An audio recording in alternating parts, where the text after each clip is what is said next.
If Beale Street Could Talk by James Baldwin. We're starting on page 110.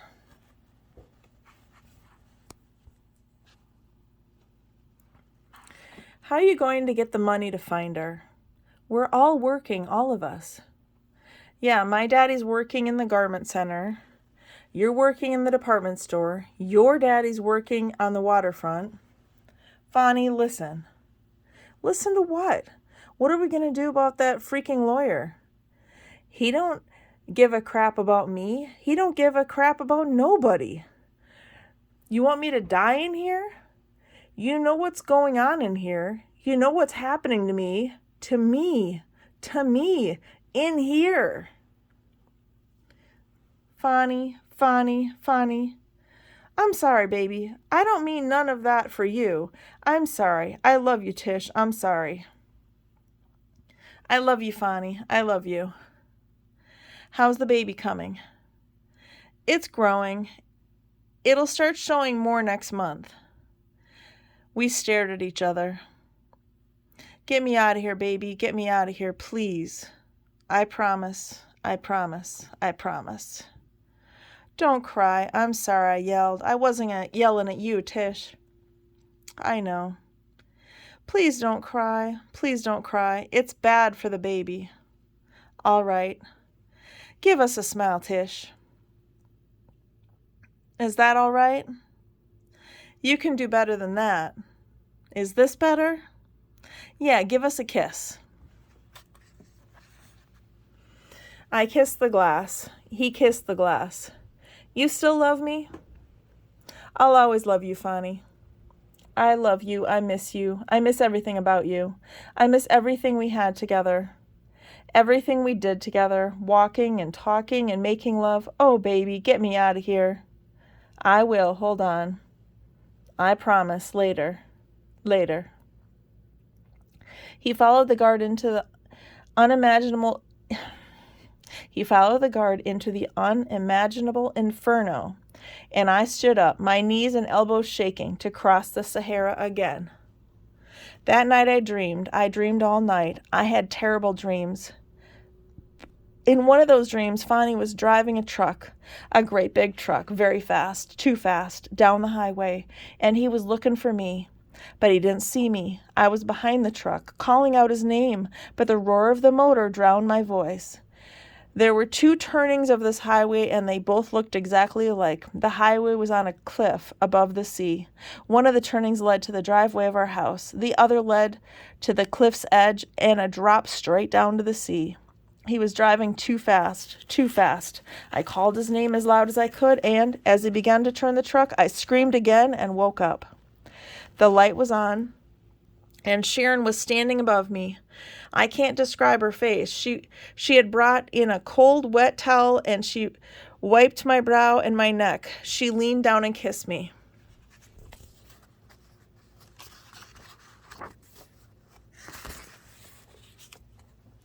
Then she straightened and looked into my eyes. I know I can't help you very much right now. God knows that I wouldn't give what I wouldn't give if I could, but I know about suffering. If it helps, I know that it ends. I ain't going to tell you no lies like it always ends for the better. Sometimes it ends for the worse. You can suffer so bad that you can be driven to a place where you can't ever suffer again, and that's worse. She took both my hands and held them tightly between her own. Try to remember that. And the only way anything ever gets done is when you make it up your mind to do it. I know a lot of our loved ones, a lot of our men have died in prison, but not all of them. You remember that. And you ain't really alone in that bed, Tish. You got that child beneath your heart, and we're all counting on you. Fonny's counting on you to bring that child here safe and well. You're the only one who can do it. But you're strong. Lean on your strength. I said, yes, Mama. I knew I didn't have any strength, but I was going to have to find some, somewhere. Are you all right now? Can you sleep? Yes. I don't want to sound foolish, but just remember, love brought you here. If you trusted love this far, don't panic now. And again she kissed me, and she turned out the light, and she left me.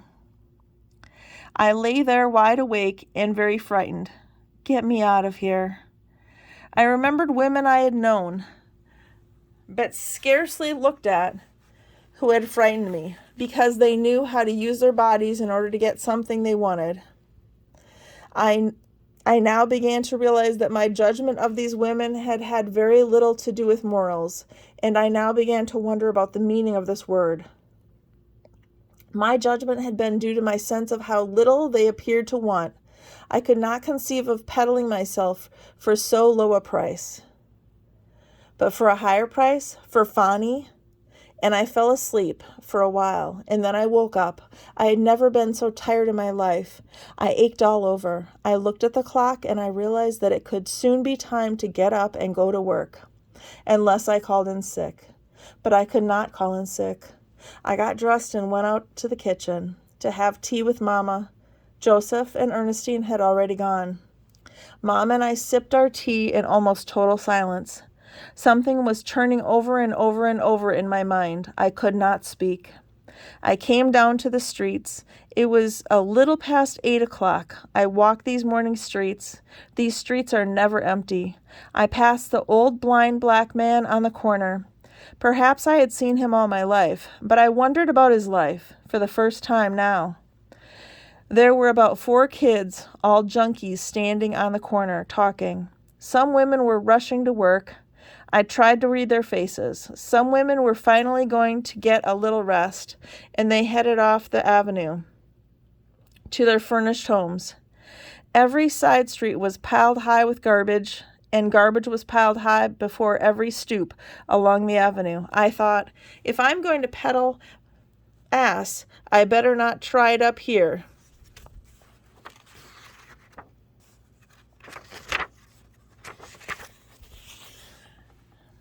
It would take just as long as scrubbing floors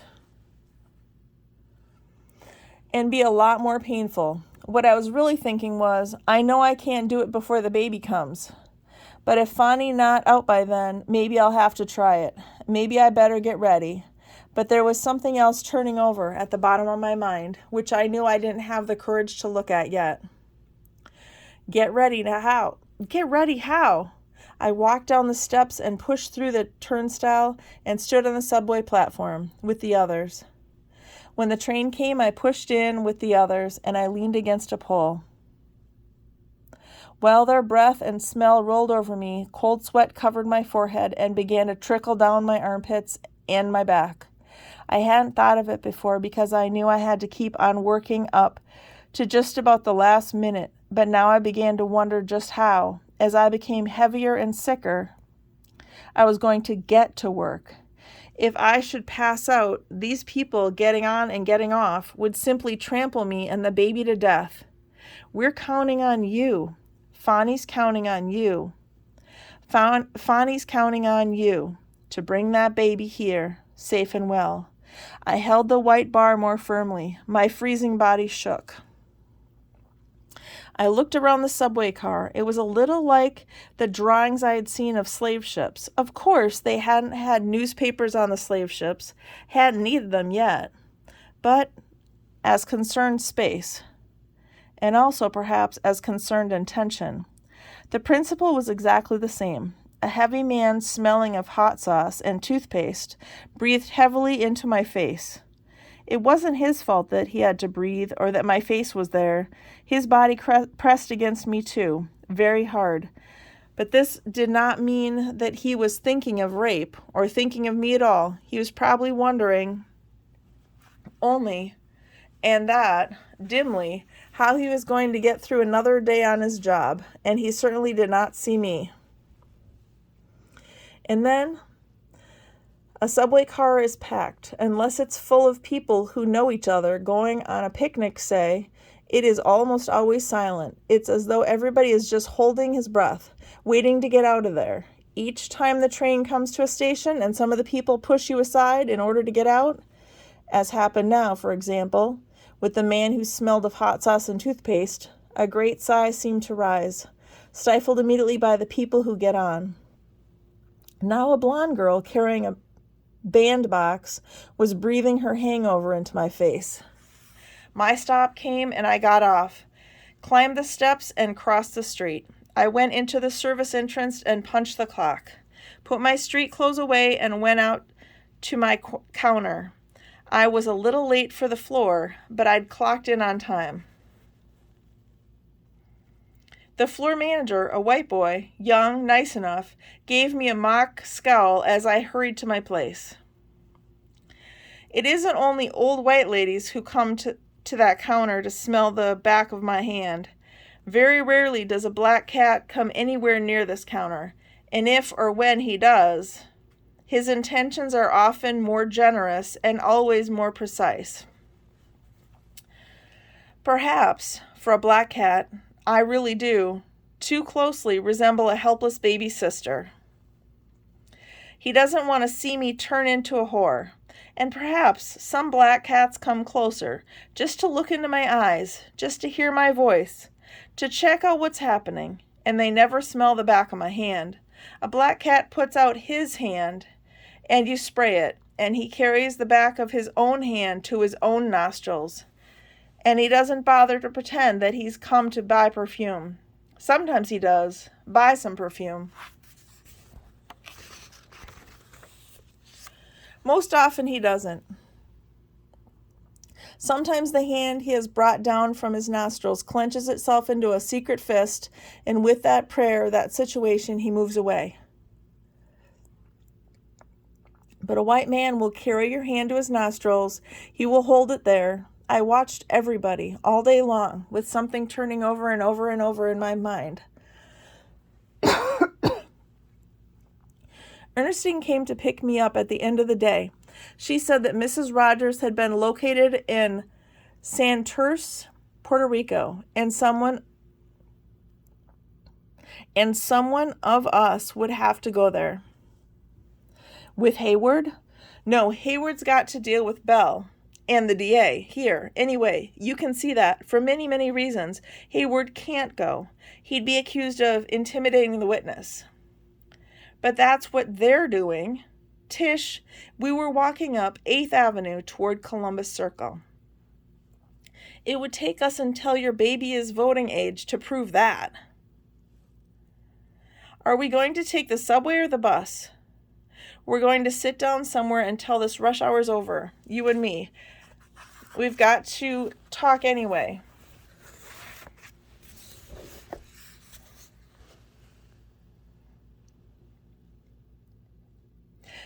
You and me, we've got to talk anyway. Before we talk to Mama and Daddy. They don't know yet. I haven't talked to them yet. And I realize how much Ernestine loves me at the same time that I remember that she is, after all, only 4 years older than I. Mrs. Victoria Rogers, née Victoria Marie San Felipe Sanchez, declares that on the evening of March 5th, between the hours of 11 and 12, in the vestibule of her home, she was criminally assaulted by a man she now knows to have been Alonzo Hunt, and was used by the aforesaid Hunt in the most extreme and abominable sexual manner, and forced to undergo the most unimaginable sexual perversions. I have never seen her. I only know that an American-born Irishman, Gary Rogers, an engineer, went to Puerto Rico about 6 years ago and there met Victoria, who was about 18. He married her and brought her to the mainland. His career did not go up, but down. He seems to have become embittered. In any case, having pumped 3 children out of her, he left. I know nothing about the man with whom she was living on Orchard Street, with whom presumably she had fled to Puerto Rico. The children are, presumably, somewhere on the mainland with her relatives. Her home is Orchard Street. She lived on the 4th floor. If the rape took place in the vestibule, then she was raped on the ground floor under the staircase. It could have taken place on the 4th floor, but it seems unlikely. There are 4 apartments on that floor. Orchard Street, as you know, New York, is a very long way from Bank Street. Orchard Street is damn near in the East River, and Bank Street is practically in the Hudson. It is not possible to run from Orchard to Bank, particularly not with the police behind you. Yet, Bell swears that he saw Fonny run from the scene of the crime. This is possible only if Bell were off duty, for his beat is on the west side, not the east. Yet Bell could arrest Fonny out of the house on Bank Street. It is then up to the accused to prove and pay for proving the irregularity and improbability of this sequence of events.